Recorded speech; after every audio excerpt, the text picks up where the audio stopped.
The monkeys. The monkeys. The monkeys are listening, everybody. How's it going? This is another episode of, oh man, Adventure Game Hotspot Podcast. Those monkeys are going crazy. Are you guys hearing this? Are you guys hearing that? Oh, turning them off. Turn them off. As always, we have Jack. As used to be always, we have Adventure Game Geek back with us. And new, we have Matt. How the heck are you guys? Great. I'm doing great. I'm perfect. Perfect. How about you? And I also am well. I have my family in town. I literally ran inside and got everything set up over here, and so now we're gonna make it happen. So it's a wonderful, wonderful week. So speaking of wonderful weeks, this is another episode, and in this episode we're going to be talking about at the end. Stay at the end. It'll be top 5 female protagonists, and in the meantime we're going to be talking about LucasArts and non-LucasArts and Sierra adventure games. We're going to throw a game out there, kind of go around the room, say yes, no, maybe so, and then comment on them a little bit. But before we do that, Jack, what have we done? What's been going on at Adventure Game Hotspot website? And I can never even remember like more than the last few days because it's something every day, right? It's been a good week for articles. We reviewed. What did we review? Boy, I already forget. The Excavation of Hobbs Barrow and Crowns and Pawns, Kingdom of Deceit. Plus, I did a really fun interview with a couple of really fun Polish developers of a game on Kickstarter called Zid Journey. Dinosaurs. Dinosaur-themed game, and I'm a total dinosaur fanatic from my youth, so that was kind of fun for me. So, and I think it was fun for them too. But we announced a whole bunch of more new games. A new one out called Necroboy: Path to Evil Ship, which really cool looking 3D third-person game where you summon minions to do your bidding, and it looks really fun. It's a Christmas game. This is kind of a devilish themed week, I guess. There's a Christmas game called Azazel's Christmas Fable, which you play like an imp from hell, I guess, who's come up to destroy Christmas for all the the do-gooders in the world. I love that. Another one called Orton Was the Case, from the lead animator from It Takes Two, which is really, really fun-looking game. So there's more too, but that's just the last few days. I can't even remember what happened before that. I love that we're getting more Christmas games. There's something about the adventure game genre, I think because it's cozy, it's like a cozy type of genre, that every season I'm like, oh man, I wish there were more of these with like a Christmas feel to them. Yeah. And now there's a bunch. Yeah, I was actually thinking like the same thing earlier today. I was thinking, God, like, I really wish there was more Christmas themed adventure games, because I'm thinking ahead to like doing like a Christmas special video, and like what am I going to do? And there's really not that many Christmas themed games. Well, what you got to do is you got to review Jack's Christmas themed game that he had made. That is the groundbreaking title and all this. The Christmas Quest trilogy. Come on. Christmas Quest trilogy. And I played one of those last year.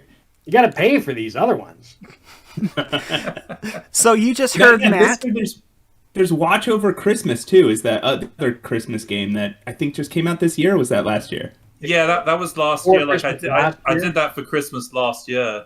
Yeah, that's a great one. That's a great one. Yeah. But I believe they're planning on bringing out a voice pack this year, so it didn't have voices when it was originally released. With the real Santa? I know that was the plan. Yeah, I think they got him. Yeah, I don't know. Things are getting real. Things are getting real. Matt, so we've heard your voice here. Tell us about you. What's the man behind that voice so far? Sorry. Yeah, I broke podcast etiquette and I talked before I was introduced. Nominally, I'm a writer for Adventure Game Hotspot. I haven't actually gotten any pieces. That's more rumor than fact at this point. But yeah, there's some coming. I'm a little bit slow. I've been in. Yeah. I'll believe it when I see it. Go ahead. And I'm a big adventure game fan. I was an adventure game fan as a kid, and then took I think like everybody has this sort of thing, right? Where it's a genre they love as a kid, and then they take some time off to go live life or play other games.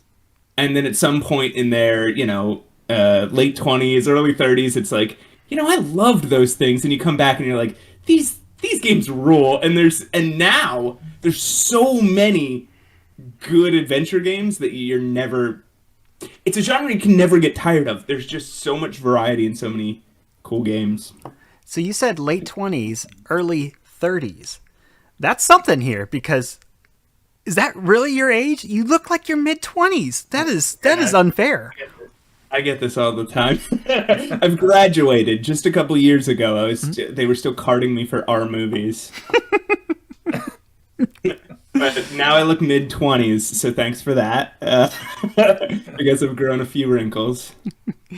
Well, Matt, you said that you broke podcast etiquette. It's kind of my fault. I didn't officially introduce you before I went over to Jack, so that's kind of my bad.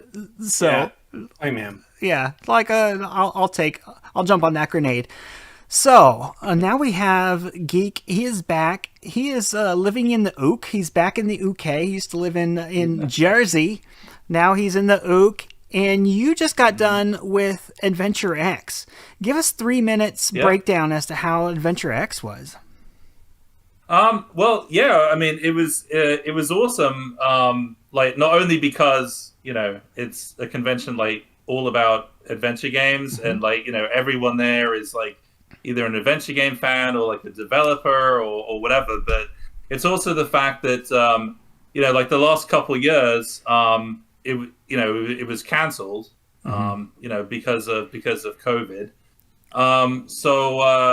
Like it feels really good to be like getting back to that, because like I went there like 4 years ago and I had such a great time, and it's only kind of like grown, like since then.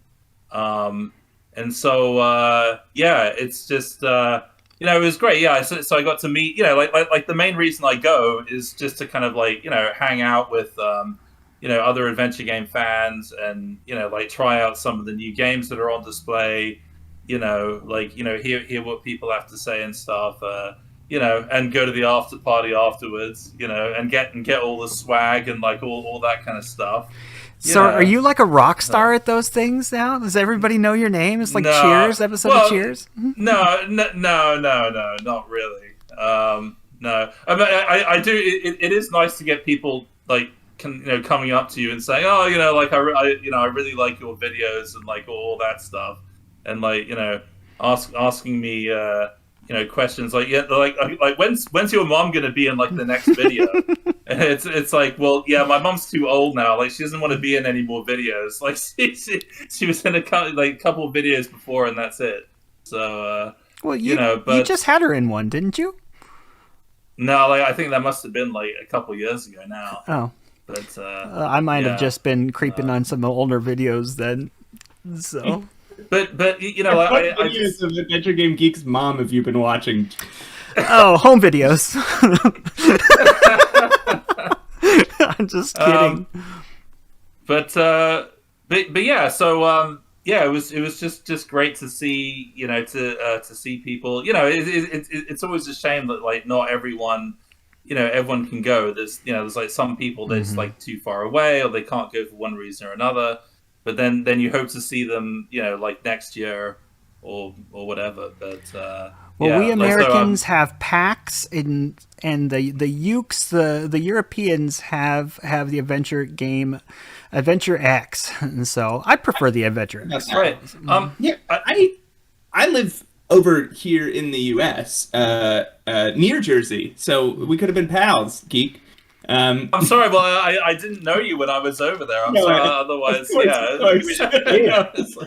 I'm just goofing, but what would it be? I've thought before about going all the way to the UK to go to an Adventure X, but like, what is it like on a day? Like, what is it like to be on the ground at Adventure X? Like, what do you do?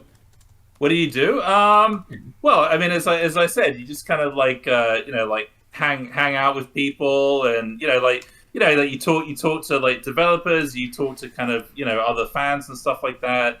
Like you play some of the games on display. They have like usually like 20 games or so that like they're exhibiting, and you can like sit down and play the demo, talk to the developers, and it's just solitary.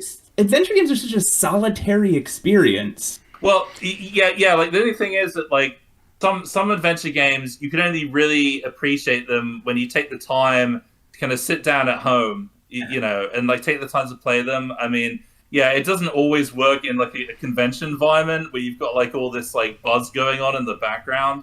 But but like I think it's enough where you get like just like a general sense of what the game is like, and then I'll kind of go home and like if I'm interested, I'll like pay more attention to it. And then you have people all around you to talk to about it right when you're done. Right, exactly. I take that opportunity to kind of like talk to the developers about what it's been like developing the game.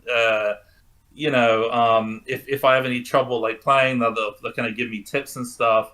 I do enjoy getting any swag that people are offering, stickers or buttons or like whatever. Did you get our swag from the AGH swag that was being passed out? Oh, are you serious? And I kept getting all sorts of different Twitter messages and pictures of people wearing our AGH buttons and stickers and stuff. Oh! Was there some AGH buttons there? I must have missed them. I would have grabbed a couple. Yeah. Well, you'll definitely be making a video probably today or tomorrow and putting it out on your channel so everybody can have a little bit of a right. I'm making a video just all about the convention, the people I met there, like a selection of some of the games that were being exhibited. I'm also putting out an interview I did with the guys from Cloak and Dagger Games, who developed Excavation of Hobbs Barrow, which is like I'm sure you guys have played it, or if you haven't, you definitely should. Just reviewed it. Our AGH just reviewed it. Oh, good.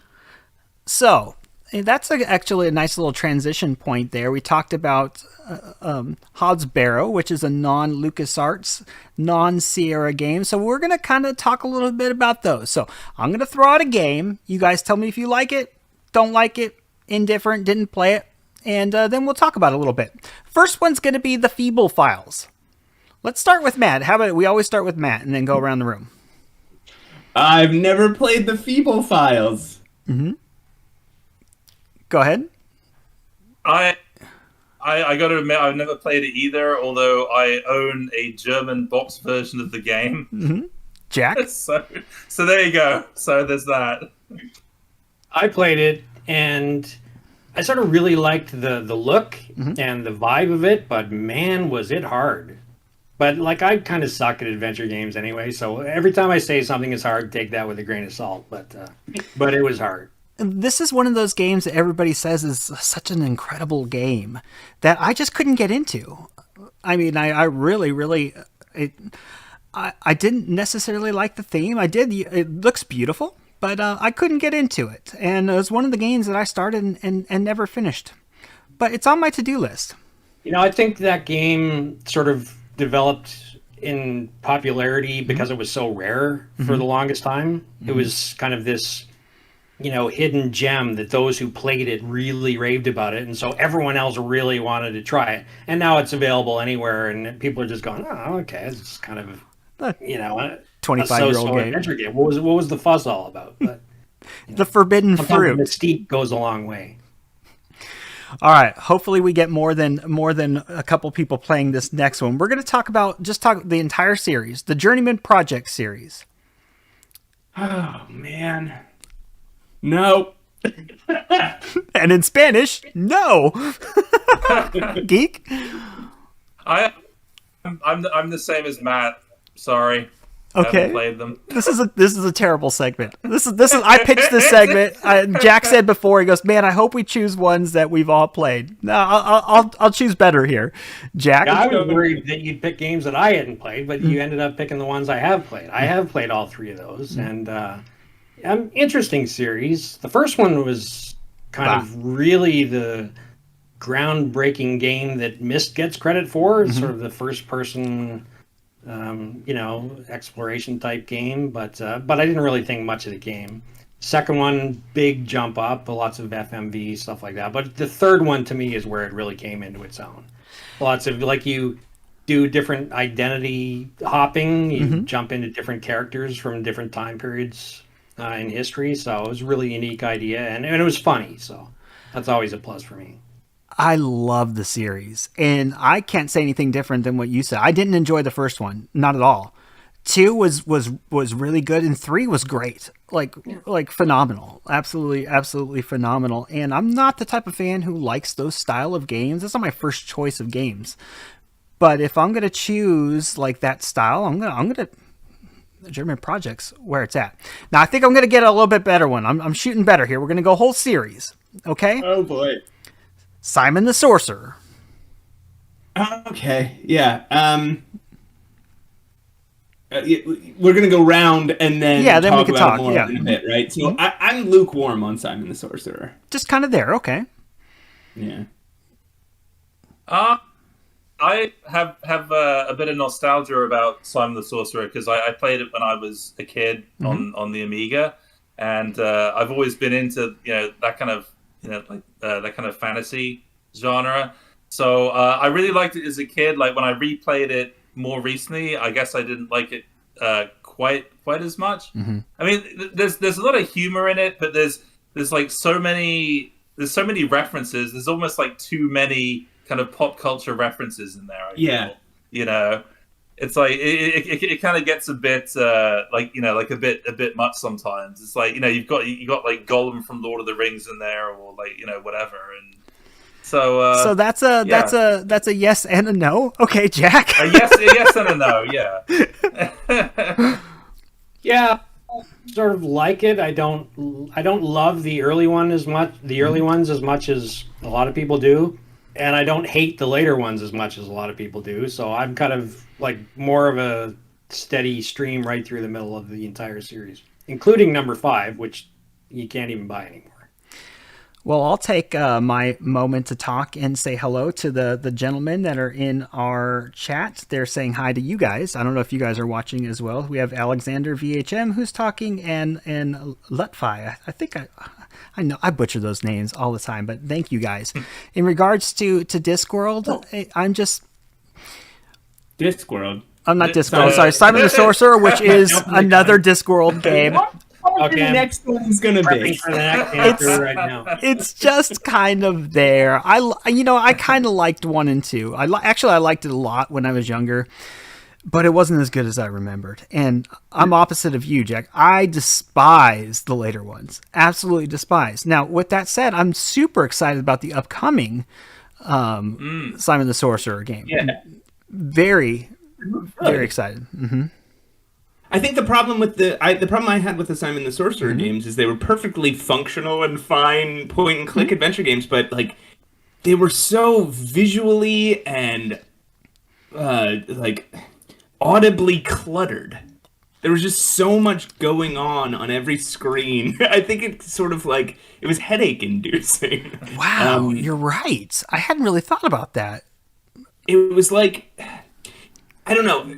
It's going from like a LucasArts game, right, to a Simon the Sorcerer game is like going from, say, Adventure Time to, I don't know, any other Nickelodeon or Cartoon Network cartoon, where you're going from something that's like a little gentler and more thoughtful to something that's just really in your face and just really coming at you at all moments. And I think like that's, I think I would enjoy the Simon the Sorcerer games if I was in the exact right mood for them.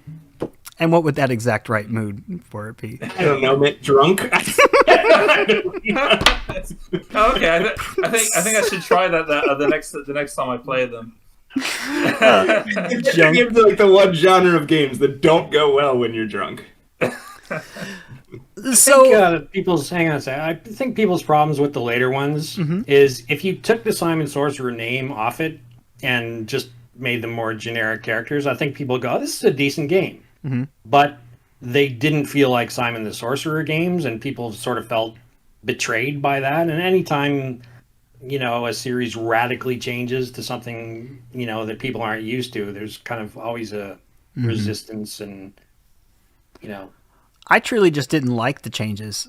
I really didn't like them. I'm open-minded for the most part, and I'll give everything a try. But what didn't you like? The 3D art style, for one, it threw me off. And then I'd also gotten used to the voice of 1 and 2. And then after that was a new voice, and it killed me, man. I couldn't do it. Like, it threw it off entirely. But yeah, and it's really hard in a series when a voice changes, and I don't know why that is. It was a big change too, because the next voice can be just as good as the first one, but there's something about there's something that hits your brain wrong. Yeah, for sure. Yeah, whether it's conscious or subconscious, it throws you off immediately. This is good chatter here. I like this. Hopefully we can continue this on the next game. So next one. Please, yeah. Sorry, Joshua. One thing I was going to say that I didn't realize, like when I was a kid, because I didn't really kind of do any kind of background research on the companies so much, like that produced the games. But I only realized later that AdventureSoft was like originally like HorrorSoft, like, and made like the Elvira games. Which I was like really surprised. I was like, God, this is so totally different. Like, you would never have thought it was like the same company. Really? Or like just with like a different name. But yeah. So this is what you get from Adventure Game Geek. He reaches deep down and gives you the nitty and the gritty. I love it. So we're gonna jump to the Sherlock Holmes games, and let's eliminate the Lost Files. Everybody knows, we've talked about that so many different times. Let's eliminate the Lost Files. Wait, do you want to? Well, let's throw them in there. No, you're the guest. I've played pretty much, I think the last 3 I haven't gotten to yet, but I've played pretty much every Sherlock Holmes game. I've played the Lost Files games. I've played the, what were those? Like the Awakened, the Frog, well, let's separate the two. Let's separate the two. Let's start with Lost Files then. Yes, no, maybe so. Oh yeah, yes. Geek, we already know your answer. Which is what? No, I haven't played them. Yeah. I didn't actually pay too much attention to them until Joshua was like talking about how they're like, some of his like favorite games, and now I feel I need to pay more attention to them. Just. Yeah, Jack? Never played them. Oh, Jack, I gotta recommend it, man. They're so good. Specifically, if I could get them anymore, I would, but they were already abandonware by the time I'd even heard of them. So, and you can't get them on GOG or Steam either. And so there must be. As Weird Al says, there's very probably no way to get them, and you must have like a torrent of reasons why you want them, but there's probably no way. Jeez, if only I could read between the lines, I might know what you were saying there. A torrent. I love it. Well, yeah, the serrated scalpel is just really like a. It feels like it fits right into those pixel art 2D classics. It's got so much going for it, and it's beautiful. And then the Rose Tattoo is doing every cool thing that the FMV, like, it's one of the best FMV games I've ever played. It's got that FMV character walking around photographic backgrounds, but it's just it doesn't feel FMV too. It's like got the FMV, the good things of what FMV is, and not a lot of the bad. It's not that corny, but corny enough to give you a chuckle every now and then. Fencodas says that the Case of the Serrated Scalpel is his favorite adventure game of all time. And I wouldn't go that far, but it's definitely up there because there's so much stuff that you could do. You could do everything. You could interact with everything, and it's so good. It's so good. So let's talk about the other ones then. The later games, I guess you could call it, from the adventure. I also want to give a shout out to the earlier games, which is the consulting detective games. Ooh, that's rough. I love those. The FMV acting's kind of weird, but it's a sort of like deduction style game that you won't see again in adventure games until Return of the Obra Dinn and Case of the Golden Idol and stuff. Like, you have to take a pen and paper, write down your observations, and really like think about it or talk to people in the room and like wait, who do you think was there on that night and had the means and motive and opportunity, right? Like, they're really cool games. Anyway, they feel like work.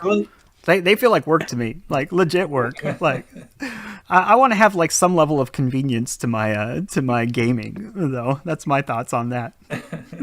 Actually, one thing I do want to say is, like, I would have actually guessed that Matt is like a Sherlock Holmes fan, because like he looks like he's kind of dressed and ready to go to like play those games. Like, he's wearing this like, you know, very smart shirt in character and everything, and like he's what's that? Pull up my pipe at some point during this podcast. Yeah.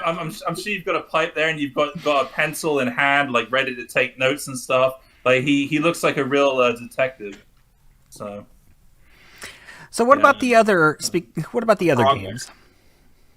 Yeah, the Frogwares games, I like them. I like them a lot. They're weird. They're clunky. There's a lot of bad choices in every Sherlock Holmes Frogware game, but there's a lot more good than bad. Geek, yes or no? Or maybe so. Are we still talking about Sherlock Holmes? Yeah, the later games, the Adventure Game Company, the Frogwares versions. I don't really know. Sorry, I don't really know anything about. I only played one Sherlock Holmes game, which was Sherlock Holmes versus Jack the Ripper. Oh yeah, that's a different type of game. Okay, yeah. So I did play that. That was the only one. Yeah. Jack? Yeah, I like them. I think my only complaint is that, you know, the later on, you know, they've gotten sort of bigger in sort of the Frogwares is getting into kind of open world games and just like huge expansive environments and stuff. And I just tend to find that a little too daunting. I like it a little bit more self-contained. So I haven't played the last couple, but they're really well-made games, I thought. I'm going to say no. I don't really care for them. The only one that was like I kind of enjoyed a little bit was The Awaken. But however, I am excited to play the newer one that came out earlier this year. That's you said that's the open world one. I'm definitely interested in that one because I'm kind of veering that way. You know, a little bit different than the typical adventure games, and so. Well, to piggyback on what Jack said about the open worlds, that's one of the choices that I'm saying are kind of bad about those games is even as far as like The Awakened, they give you this huge 3D world to explore, and then they scatter these tiny little clues or hints amongst it, and it could have been one screen. Yeah. Well, let's throw in the Star Trek Judgment Rights. Anybody play those? Nah. No. And I'm a major. I'm not enough of a Star Trek fan. No. I'm a big Star Trek fan, but I never played the game. I haven't gotten too deep into any of those, and so we'll just skip right by. There, let's kind of go. We talked about this a little bit. Let's kind of go into Discworld. This is a very divisive conversation to have about Discworld. You either love it or you hate it. It seems like. So, what do you guys think? I tried to play one of them. It was really difficult, and it had that sort of same grating kind of humor that Simon the Sorcerer had, which it seemed a little funnier than Simon the Sorcerer. Do you just I think I need to be in the right mood. Do you just dislike Europeans? Is that what it is? Like, he's coming for you. He's coming for you. No answer. No response. How do I respond to that? Okay, well, no, I love all Europeans. You could all come stay at my house. English humor. Is that including British people? I love British people so much. Okay, thanks. You're not quite as good as the Scottish, but no, I'm just kidding. I'm bringing it every day. What do you think, Geek? Actually, I've never really played the Discworld games. I tried reading the books when I was a kid, and I never really kind of got into them. I mean, like the whole kind of thing about being on the back of the flying turtle and all that. I don't know. Like I never really understood it. But I actually met someone at Adventure X who mentioned Discworld and saying that it's like one of the hardest adventure games, and like to finish you pretty much have to have a walkthrough in order to get through it. So I kind of took that as a challenge. I said, well, if I ever play Discworld, I'm going to try and play it without a walkthrough. So we'll see how that goes. You won't beat it. I'll tell you right now, without a walkthrough. No. Is that just because there's so much moon logic? It's just, I mean, like I think they mentioned something that was just it sounded totally ridiculous. So we've never cursed before on this show, but it's batshit crazy. No, actually, Space Quest historian said that like on the show before. It's insanity. Jack, what do you think? I mostly agree with Matt. Very, everything but the kitchen sink kind of humor and, story elements and stuff like that. And yes, extremely hard. But I already confessed how terrible I am at adventure games. So I kind of like that everyone finds it hard because then I don't feel as dumb. But Discworld Noir is where the series really excelled. Total change of tone and vibe and stuff, but it was so good. Jack, really subtly funny and not that same in your face style. You and I are very alike, it seems like, on our likes, and I'm a little disturbed by that. Yeah, well, yes. Well, you should be. He calls himself Weird Gaming Adventure.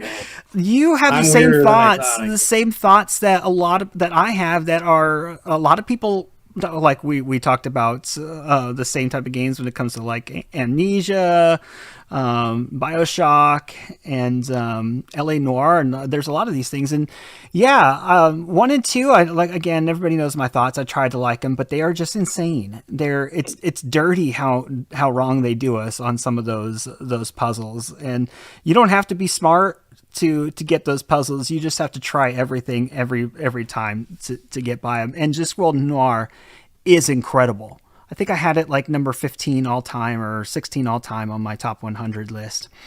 So yeah, and I also don't like what's the actor's name? Rinceworld. What's the actor that played the Rinceworld's voice? Eric Idle. I don't like any of his movies. Like, my wife gets mad at me all the time because she loves them all. It's annoying to me. I don't like. As a British person, I'm offended. That's right. Like, I don't like British humor. Apparently, Monty Python movies. Nope, don't like them. And I'm supposed to be the one who hates British people. Oh, I just kind of threw that out there so that you can throw it back at me. Yeah. Okay, so let's talk about the Zork series, and I'm not talking about text adventures because, frankly, I've never played a text adventure game, so I'll tell you that right now. But starting at Want Some Rye? Like, of course you do. What do you guys think of Zork? Never played a Zork. Wow. Okay. I played some of the which is the one with FMV, or there's a few. Well, there's FMV in Return to Zork, and a little bit in. I think it's Return to Zork. I tried playing like Return to Zork and just only got so far and then kind of gave up because it's just a bit too. It's kind of too wacky for me. Like I just didn't. It's just like really just a bit too weird. Okay. So, yeah. About you, Jack?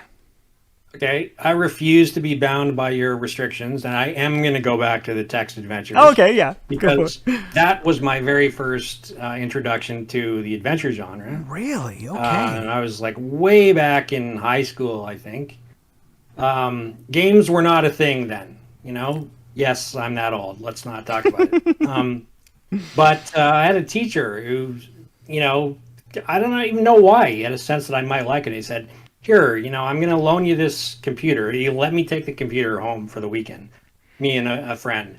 So I think you'll really like this. Give it a try. It's sort of an interactive story." And we took it home, and the weekend was just lost to playing the game together, just like all night. Text adventures are actually really awesome sort of multiplayer games if you've got someone else in the room that you can sort of throw out suggestions and play together. But so anyway, that was my first introduction to the genre. So I'll always have a soft spot for the original Zorks. But I didn't play Return to Zork. Zork Nemesis is incredibly popular, but it was very puzzle-centric, and there's me in puzzles again, so it didn't really jive with me, but Zork Grand Inquisitor was awesome. We got an origin story from Jack. Aww. I think when it comes to me, I think I like the nostalgia of Return to Zork, and it kind of carried me through the other games more than it would if I didn't have an affinity for Return to Zork. But that's not really a scientific answer. Just nostalgia is it's a cop-out answer, but so real though. And someone go ahead. Think about Zork. Sorry. Oh, go ahead, Geek. Yeah, no, I was just going to say that I kind of wish I had an origin story like Jack's, because I kind of missed out on text adventures growing up, and I was actually filming a video with a friend of mine when I was back in the States, and like he grew up with text adventures. He was like telling me all about it, and like about how he kind of used to print everything out and kind of on these like reams of paper and kind of like take it home and study it and stuff like that. And I'm sure I would have loved that as a kid, but I just kind of missed out on it because I was born too late, I guess. So that's the advantage when Jack talks about being too old. Like that's the advantage. Jack's not that much older than us. That he got to experience that. Yeah. So, Matt. Oh, no, I was just going to say Zork is my favorite alternative wine closure for still wines that seals like a screw cap and pops like a cork, created by an Australian company of the same name. And so I don't know what you guys think about that, but that's how I feel about it. I'm going to go with yes. Yes for alternative wine popping. I'm looking up on Wikipedia. So let's go with one more. This was a request in the chat to talk about the Nancy Drew games. Let's go around the room for Nancy Drew. Whew, I've never played one. There's so many. So many. Mm-hmm. Yeah, I'm not really sure how many there are. Yeah, like I mean, like yeah, if I'm not the Nancy Drew expert. Like that's Arglefump. He's the Nancy Drew dude. Mm-hmm. Jack, you tried any of those? Yeah, I played about half of them. I think there are about like 33 or 34 of them at this point. So, and I tried to keep up with them, and I managed to, last about halfway through, and then kind of no, I can't do it anymore. Just can't. Not a fan, and this apparently is not a popular opinion, but I don't like the voice acting in that at all. I think the actress, very accomplished voice actress, and I'm not at all questioning her ability, but she just does not sound like a teenage girl to me. She sounds like an older woman trying to sound younger, and to me, that's just nails on a chalkboard the entire time I'm playing. So I can't get past it. So.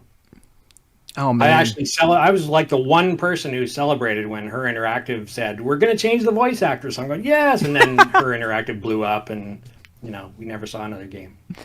Oh really? I didn't know that about Her Interactive. Well, technically they didn't, but there's been one game in like 7 years or something like that, and wow! So for a series that you didn't really like, you played half of them. And that doesn't sound like too big of a thing, but 33. Because I was running Adventure Gamers at the time, I tried to, stay in tune with what was happening. So I've played none of them, and I've heard that they were really good. However, it says Nancy Drew, and immediately I figure I'd try something else. But if people says it's good, I'll give it a try. And so So, are they not hidden object games? What's that? Sorry. What's that, Jack? Did I manage to offend our question asker by my complaints about Lanny Manella, I think is her name? Yeah, no. They haven't responded back, but I want you guys to tell me what's the best Nancy Drew game. So let us know what the best Nancy Drew game for us to get started, to capture us in that. So let's do a rapid fire one real quick. Couple rapid fires. Go around the room real quick, and then we'll jump into the final segment. Machinarium. Yes. Oh, yes. Geek. Played it. Jack. Sorry, Matt. It's just kind of there for me. People hate me for this. Blade Runner. Didn't play. Okay. I haven't played all of it, but I already really like it. I'm just waiting for a good time to sit down and appreciate it, just like I love the movie. Okay. Jack? Appreciated it more than I liked it. I really wanted to like it more than I did. Ooh, that's a very detailed and specific answer. I like that. Heavy Rain. Didn't play it. Mm-hmm. Okay. Not me neither, sorry. I kind of missed it. Would you say Heavy Rain or Kathy Rain? Heavy Rain. Heavy Rain? Mm-hmm. Disappointed. Which surprised me. I think there was too much hype going into it, Yeah. I think. And, it was just really, really clunky, and I couldn't get past it. I haven't played that one. Phoenix Wright Ace Attorney games. Yeah, they're so good. Nope, sorry, Matt. I haven't played them. Geek! Geek! Con! Jack? They're great games, and I'm going to make a gross generalization here, but it's absolutely true. Like so many Japanese games, it is so overwritten. It's just like, get an editor. Please get an editor. So I don't have to waste 40 hours of my time when 20 would have done. But great games, though. I have never played them. Honestly, I didn't even know that they were adventure games until a couple of years ago when I actually looked at them a little bit more. And I just was turned off immediately because it just didn't seem like something I would enjoy in an adventure game. But I hear they're great. Still Life, real quick, one more. Any of the Didn't play games. Still Life. Geek? Long time ago. I think I enjoyed it. Can't remember. Jack? Yeah, I really liked it. Really liked number 1. Number 2 was dreadful. Oh man, see, for some reason I was like, it's been a long time, but I was thinking the other way around.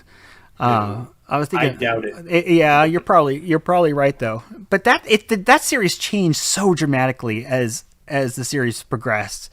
It's like, especially between 2 and 3, because like different protagonists and stuff. You think in Siberia? No, Still Life. No, Still Life only had 2 games. Well, then they had another one with, it's like his sister or his mother or something. No? Oh, okay. Well, there was Postmortem, which came before the Still Lives, but I doubt that's what you're thinking of. That is what I'm thinking. I didn't realize that it was was it like a precursor to Still Life then? Yes, but I think it came out first, so it was just the first game. Did it have a female protagonist in it? Man. Okay. You know my memory. Don't ask me to go back that far. All right. Well, let's kill it on this, because that didn't end the way I liked it too. For that, let's talk about Beneath the Still Sky. Yes. No. Maybe so. Oh man, this is the rapid fire round. Yeah. Yes. I think overall, yes. Geek. He so wants to say more. Go ahead, Geek. Yeah, that's one of those games that people keep telling me it's like one of their favorite adventure games, and like I kind of have to be honest, it's not one of my favorite adventure games at all. Oh, that's okay. Sorry, Jack. So. Yeah, not one of my favorites either. A certainly decent enough, enjoyable game, but no more. Definitely one of my favorites. Okay, so that was the around the room, non-LucasArts, non-Sierra adventure game talk. What do you guys think of that segment? I think we're going to can that one. Not bring it back. What do you think? Or maybe just I'll give us scripts before. I feel like I've got to go away and play more adventure games. Really. There's so many, man. Nobody could play everything. It was a shameful showing on our part. There's so many that we hadn't played. So maybe a heads up next time. Yeah. No, I think maybe if we had a script that we agreed upon. Let's go into things that I know we're all going to agree upon the same characters, female protagonists. So we're going to go around the room again and guess first. So, Matt, you're going to go first. We're all going to choose our female protagonist. And if we step on each other, that's okay. We could just agree, so. Because otherwise, if we're drafting players, we'll call them players, then it's going to be rough. So, Matt, go ahead and go first. This is an interesting one because I was thinking about it, and early adventure games, not a lot of female protagonists. No. So most of mine are a lot more recent, and I'm gonna start with Thomasina Bateman from the Excavation of Hobbs Barrow. She's thoughtful, she's smart, she's like she's tough as nails. Like she's existing as an antiquarian, which was at that point a traditionally male profession in. What is that? Would it be the 20s, the 30s? When does that game take place? It was early 1900s. And, and she seems to have absolutely no reserves about living this life and going on these adventures as a woman. And she's got complex relationships to her past and her father. And I think she's a great protagonist. Okay. Geek? Yeah, I totally agree with Matt on that. Like, yeah, she was also on my list, so I don't have much more to add to that. Like, what's that? I sniped it. I sniped your. Yeah. Was that going to be on your list, Geek? So I'll just choose another one then. Okay, I'll choose one actually for a game that hasn't even been released yet, which is Rosewater. From Grundislav Games. Like the character in that, it's kind of like a Wild West setting, and the character in that reminds me a little bit of Thomasina Bateman, except that she's like a journalist. Have you beta tested that or something? I played the demo for that, and from what I've seen, like she's just like a kind of really, really solid, well-rounded character. Oh wait, did it freeze? No, you're good. Whoops. You're good, and we can see you. Am I frozen? Yeah, we can hear you. Well, let's jump over to Jack. Oh, I think we lost Jack. Well, let's jump over to me. Hey, he's coming back in. So we'll come to Jack in a second. I'm gonna go with Razor. You said that there's not a lot of adventure game female protagonists. I know it's not like a primary type of thing, but I'm gonna go with Razor from Maniac Mansion because she's like a punk rock singer, and when I was a kid, that was everything. She's one of the two that can pop the hamster. Pop the hamster, man. Jack's back. Who do you got? Yeah, sorry guys. Yeah, everything just froze up on me. So when I was living in a frozen time zone there all at my house. So I had to go with Clementine from The Walking Dead. What a story arc this little girl had. I call her a little girl. She started out as a little girl, but and she's still pretty young at the end of the series. But man, is she ever grew up far, far, far too soon. But never lost her humanity. The Walking Dead, of course, is all about, zombies and stuff like that. So, and she's basically seen everyone she's ever cared about, killed along the way. So, she never loses her humanity, but she becomes a real badass by the end, too, because you have to be to survive in an age like that. But I also have to say, voiced to perfection by Melissa Hutchison. I just can you guys hear me? Yeah, we can hear you. I think I'm frozen again. No. I'll just finish and say, yeah. I said earlier that voicing younger people is difficult, but Melissa did it absolutely perfectly. That whole series is heavy production. All of those Telltale games, they put some serious production into those. All right, Matt, who you got? Yeah, I just want to add to the Clementine thing. It's interesting because I can't think of another piece of fiction where you feel that attached. Maybe like Arya Stark in Game of Thrones or something, but where you feel that attached and you feel like you're growing up. You're watching this person grow up. You're watching them go through things and become something different than they started. Like, you see her become an adult. Anyway, yeah, I absolutely agree with the Clementine. For my pick, I'm gonna do another very recent one. I'm gonna say Sable from the game Sable, because she's just, it's a very relatable character. You come across her at this moment in her life where she has to go on a journey to pick who she's going to be for the rest of her life, and that's the decision that you have to make at the end of the game. I don't think that's a spoiler because they spelled it out pretty well at the beginning. And so you're this character going on this really just like cool open world spanning adventure, but at the same time you're having to deal with you as her are having to deal with this idea of like the attachments to your family and not wanting to leave your old life behind because you love and have affection for that life and those people so much, but knowing that you have to, knowing that like the world is so full of possibility, and I think that's just like, that's really, really relatable. And so yeah, I'm gonna go with Sable from Sable. And Geek? Yeah. Let's see. I'm gonna go with Laura Bow from Colonel's Bequest and Dagger of Amon-Ra. So yeah, like you were talking about Nancy Drew earlier. So like for me, like Laura Bow is like my Nancy Drew, and I really love those games. And yeah, like I actually totally forgot there's supposed to be another one coming out, but I haven't really heard much about it, so I don't know what the status of that is. Like the Mechanical Codex. They actually just talked with them the other day, and they're still heavy in production. However, we don't know like what kind of release it's going to be because they're working on licensing. So, yeah, I'm interested. I've been following that heavily as well. What do you got, Jack?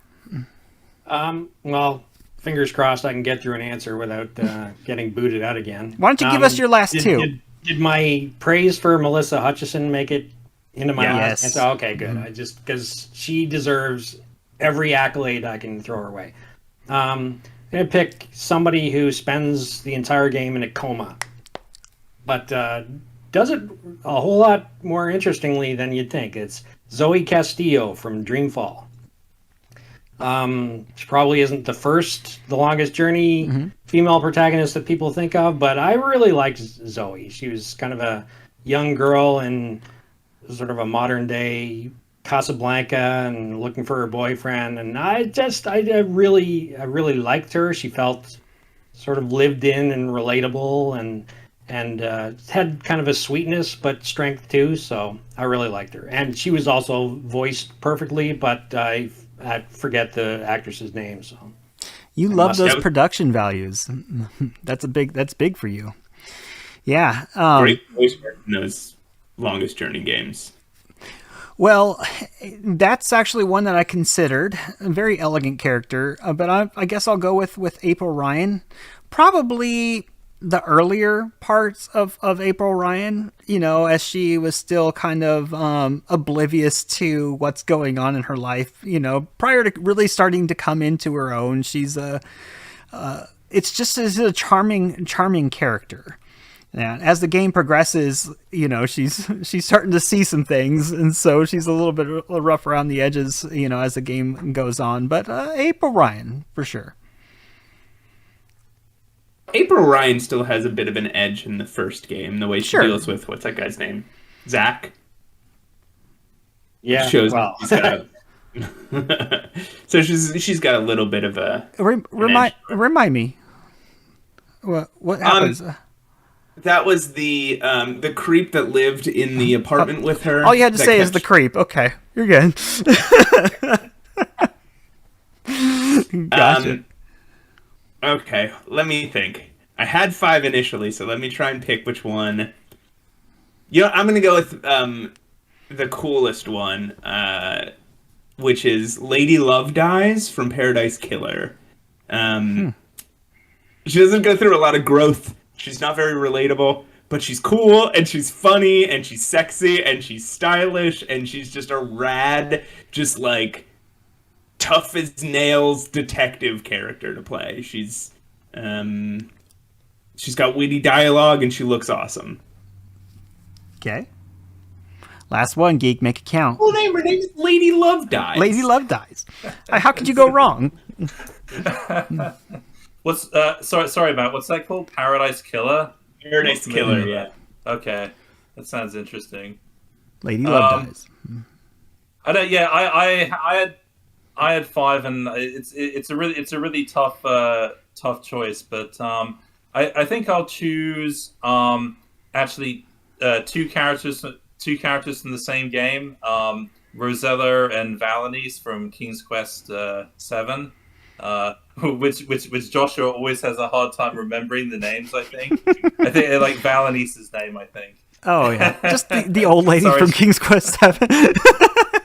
But yeah, like what I love about that is it's not often that you get to control not one but 2 like female protagonists in the same game, and it's also like the age differences between them. And you play like an older lady and like a younger girl, and I love the kind of dynamic and the comparison between the two, and how each of them kind of like reacts to like the situations that they're in.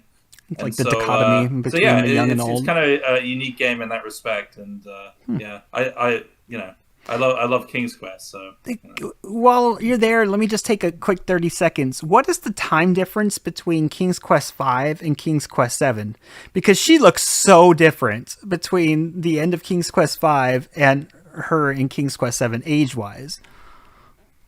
Are you talking about Rosella? No, Valanice. Oh, Valanice? Uh-huh. You're talking about the end. Oh, I see. Like the ending scene in King's Quest 5, you mean? Yeah. Right. She looks like she's maybe 45, 50 in that. Yeah, it's a good point. I don't know. I hadn't really considered that. All right. Sorry for derailing everybody. Sorry, Jack. What do you got? Let's make sure we get Jack in before we lose him. Oh boy, I don't know. It's hard to narrow down the last one. I'm gonna go with one that you don't actually even see much in the game, but it's Mina from Return to Mysterious Island. It's a first-person game, so you only ever see her in the odd sort of hand-sketched, stills. But she's a really strong young woman, and I absolutely love her relationship with the monkey that she befriends early in the game, and it just adds just a real humanity to a game that otherwise, would be too isolated and lonely, because she's all alone on an island, obviously. So good protagonist. Well, I had another one in mind, but someone reminded me in the stream here, and I'm going to take theirs. I'm going to go with Sophia from Fate of Atlantis. Now, she's the true tough guy. The true tough guy in Indiana Jones' Fate of Atlantis. I think she's tougher than Indy. You want to talk about a strong-willed, strong like woman in general? That's Sophia in that game, and her dialogue I think is incredible. I love the dialogue that they penned for her in the game, and so I'm gonna go with Sophia Hapgood. Yeah,